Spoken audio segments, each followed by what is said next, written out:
2023년 4월 18일 오늘의 말씀 시작하겠습니다. 오늘 나눌 말씀은 스바냐 1장 2절에서 6절 말씀입니다. 여호와께서 이르시되 내가 땅 위에서 모든 것을 진멸하리라. 내가 사람과 짐승을 진멸하고 공중의 새와 바다의 고기와 거치게 하는 것과 악인들을 아울러 진멸할 것이라. 내가 사람을 땅 위에서 멸절하리라. 나 여호와의 말이니라.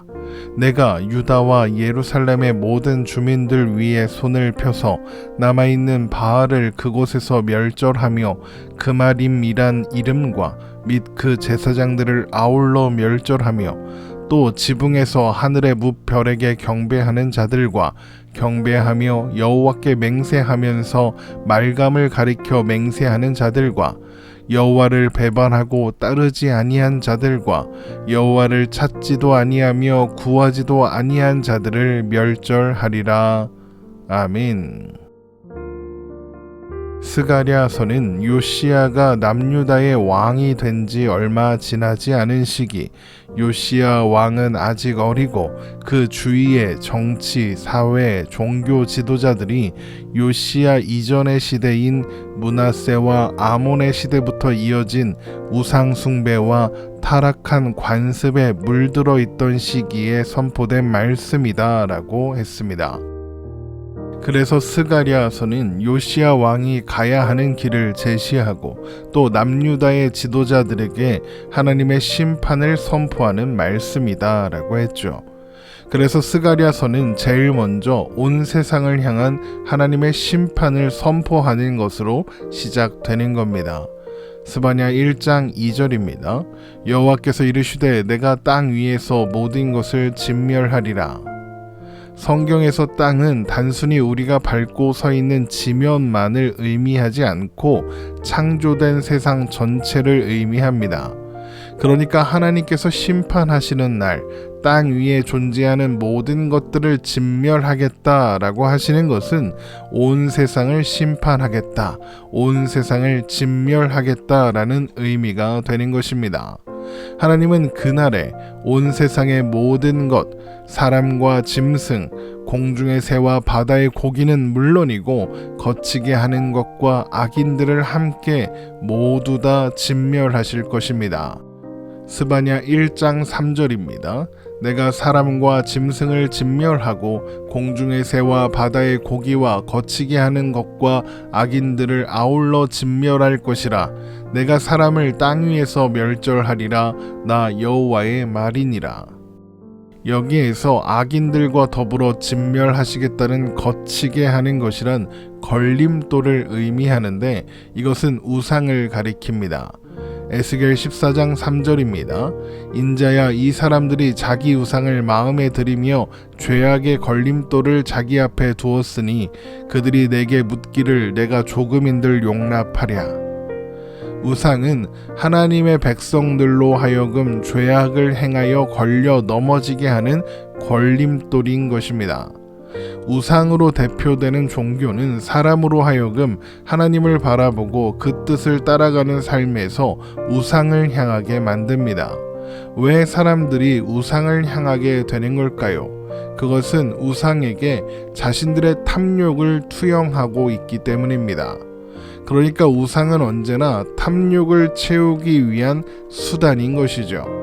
그래서 우상 숭배는 언제나 탐욕과 연결되며 죄악으로 연결될 수밖에 없는 겁니다. 골로새서 3장 5절입니다. 그러므로 땅에 있는 지체를 죽이라. 곧 음란과 부정과 사욕과 악한 정욕과 탐심이니 탐심은 우상 숭배니라. 그러니까 탐심으로부터 기인되는 우상 숭배는 사람들을 올바른 길로 가지 못하게 하는 걸림돌이 되고 나아가 창조 세계 전체의 걸림돌이 되는 것입니다. 그래서 하나님은 하나님께서 창조하신 세상의 모든 것을 진멸하기로 하십니다. 이는 창조 세계에 가득한 죄악을 없애시되 조금의 여지도 남아있지 않게 하시겠다는 뜻입니다. 그런데 유다의 어떤 사람들은 하나님께서 온 세상을 진멸하시는 날이 이르러도 하나님의 백성인 우리는 안전하다 생각할 것입니다. 예레미야서 14장 13절에서 14절 말씀입니다. 이에 내가 말하되 슬프도소이다. 주 여호와여 보시옵소서. 선지자들이 그들에게 이르기를 너희가 칼을 보지 아니하겠고 기근은 너희에게 이르지 아니할 것이라. 내가 이곳에서 너희에게 확실한 평강을 주리라 하나이다. 여호와께서 내게 이르시되 선지자들이 내 이름으로 거짓 예언을 하도다. 나는 그들을 보내지 아니하였고 그들에게 명령하거나 이르지 아니하였거늘 그들이 거짓 계시와 점술과 헛된 것과 자기 마음의 거짓으로 너희에게 예언하는도다. 거짓 선지자들이 평안할 것이라는 거짓 예언으로 백성들을 속이고 백성들은 심판을 선포하는 선지자의 말이 아니라 평안을 말하는 거짓 선지자들의 말을 신뢰하는 것입니다. 그래서 하나님은 온 세상을 진멸할 하나님의 심판을 가장 먼저 받아야 할 존재가 유다와 예루살렘의 모든 주민들이다 라고 말씀하십니다. 스바냐 1장 4절입니다. 내가 유다와 예루살렘의 모든 주민들 위에 손을 펴서 남아있는 바알을 그곳에서 멸절하며 그마림이란 이름과 및 그 제사장들을 아울러 멸절하며. 유다와 예루살렘의 모든 주민들이 하나님의 심판을 가장 먼저 받게 된다는 이유가 무엇입니까?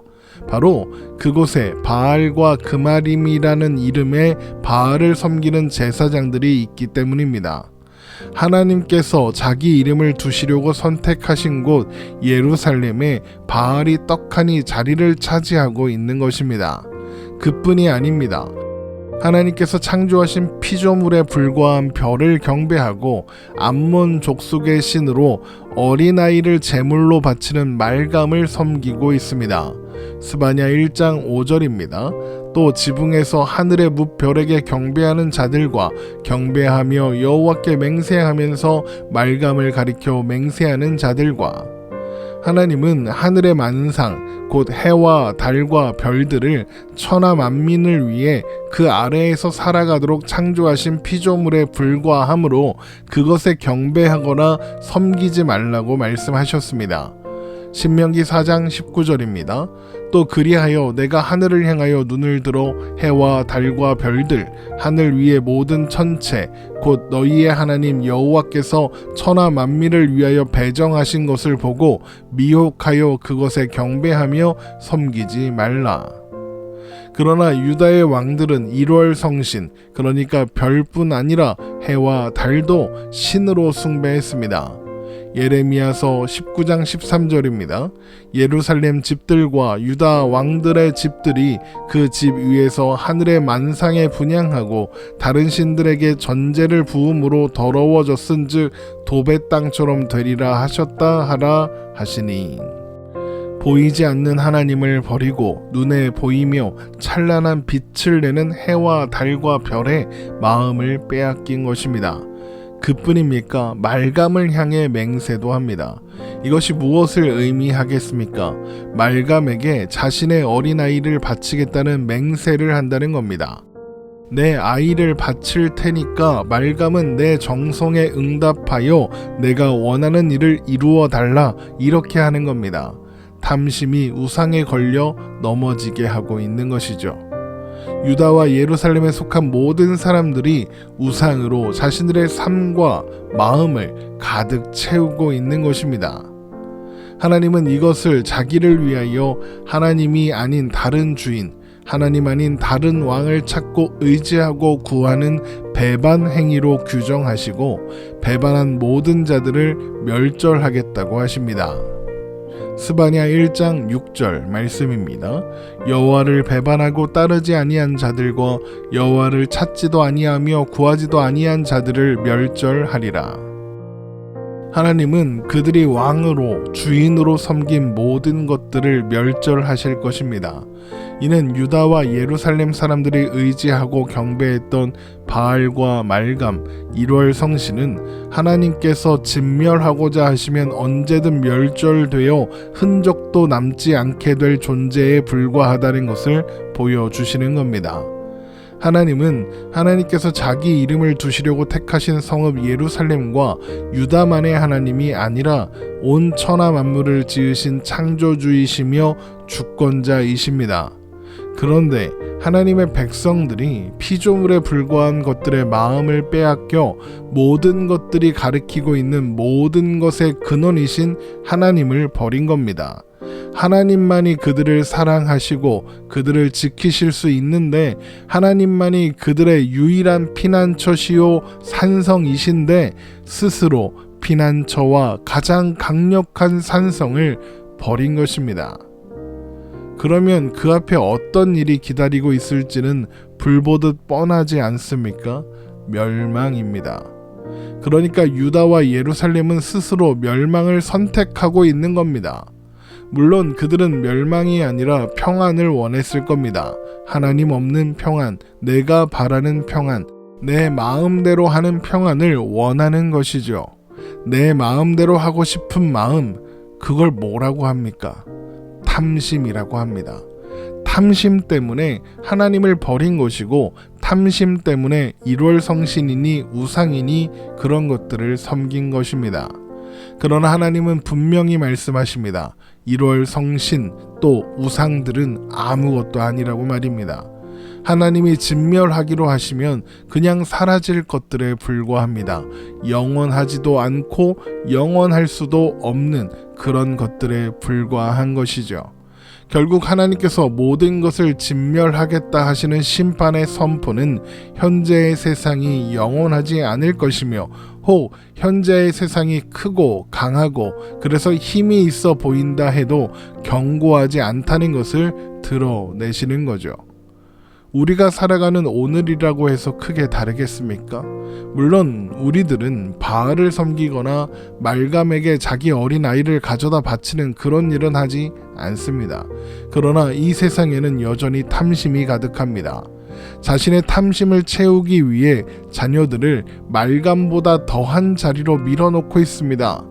사교육비가 매년 10% 넘게 증가하고, 아이들은 아침부터 밤늦게까지 부모들이 원하는 인생을 살기 위해 뺑뺑이를 돌고 있습니다. 부모들은 그것이 다 자식들을 위한 것이라고 말합니다. 그런데 정말 그것이 자식을 위한 일인가요? 자신의 욕망을 이루기 위해 자식들을 혹사시키고 있는 것은 아닐까요? 자신의 탐심을 이루기 위해 말감에게 자식을 바쳤던 말감의 숭배자들과 다른 점이 없는 것 같이 보입니다. 이것은 단편적인 예이겠지만 우리가 살아가는 오늘 이 시대는 여전히 욕망과 욕망이 충돌하는 탐심으로 가득한 시대입니다. 1월 성신을 섬기고 말감을 경배하는 사람은 없지만 스스로 1월 성신이 되려는 사람은 많습니다. 그런데 문제는 세상만 그런 게 아니라는 겁니다. 교회마저도, 기독교마저도 탐심이 지배하고 있습니다. 그래서 스가랴서를 시작하면서 주시는 하나님의 진멸의 선포는 우리가 잊지 말아야 할 중요한 메시지입니다. 현재의 세상은 영원하지 않다. 결국에는 사라질 것들이다. 그러니 세상을 의지하고 세상에 얽매여 살지 말아라. 세상을 부러워할 필요가 없다. 너희의 결론은 이 세상에 있지 않다. 이것을 잊지 말고 기억해라 라는 것입니다. 여러분, 이것이 요한계시록을 살펴보면서 우리가 내내 확인했던 말씀의 핵심 아닙니까?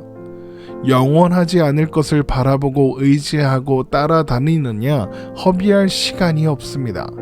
하나님께서 그 모든 것을 그야말로 진멸하시는 순간이 옵니다. 그러므로 우리가 서 있어야 하는 곳은 세상이 아니라 언제나 하나님 앞입니다.